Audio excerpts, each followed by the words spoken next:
This is the Create Your Blog assignment, and it's a little scary, but it's exciting too.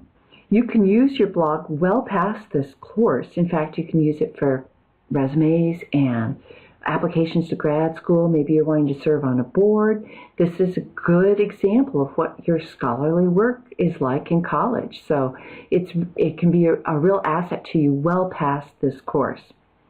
So you have 3 activities that you have to do with this assignment. First, get your blog ready. And so I'm going to take you through some of that step by step in the assignment. Then you have to create a blog post. And you have to turn that in, and you have to get it 100% correct. All the components have to be in place. Why? Because you're going to be creating 8 more blog posts in this class. And this is how you're going to do it. You're going to be publishing them so that your other classmates can see what you're writing about. They're going to be learning from you, and they're going to be commenting on what you wrote, which is the last portion of this assignment, is commenting on what your fellow classmates wrote in their blogs. Okay, so in getting your blog ready, you're going to need to first think about your URL.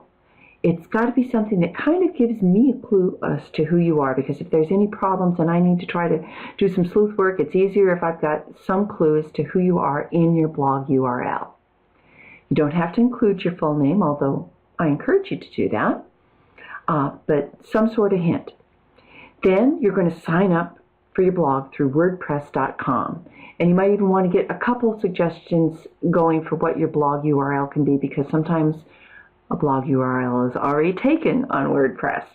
Okay. Then you're going to kind of go through the basics. You're going to get your blog all set up and working properly. You're going to learn how to manipulate things in your blog dashboard. And you're going to need to give your blog a theme. And I've selected some real simple ones for you to use. A lot of the more complicated ones, and they're also very beautiful, but they're designed more for commercial interests than for scholarly interests. Then you're going to go through the steps in publishing your first blog post. Last but absolutely not least is you're going to have to get your discussion settings correct, because this is going to allow your classmates to be able to comment on your blog freely. Imagine going to somebody else's blog and putting a comment on it and it doesn't show up. How frustrating. And you don't want your fellow students to experience that kind of frustration when they go to your blog. So one of the really important features of this assignment is performing a self-test. Have a friend go to your blog on a different computer and post a comment on your blog. So you need to prepare in advance of the deadline, because if you try to leave this till the last minute, well, you'll start losing points, because every time you resubmit this assignment, you lose 10 points. So it's best to get everything in place the first time and get all your points, because you have to get this correct in order to move on. So after you get your blog up and running, you're going to submit it via Blackboard. You're going to submit your URL. I'm going to grade it, make sure everything's in place, and then I'm going to add a link to our student blog page so that other students can get to your blog.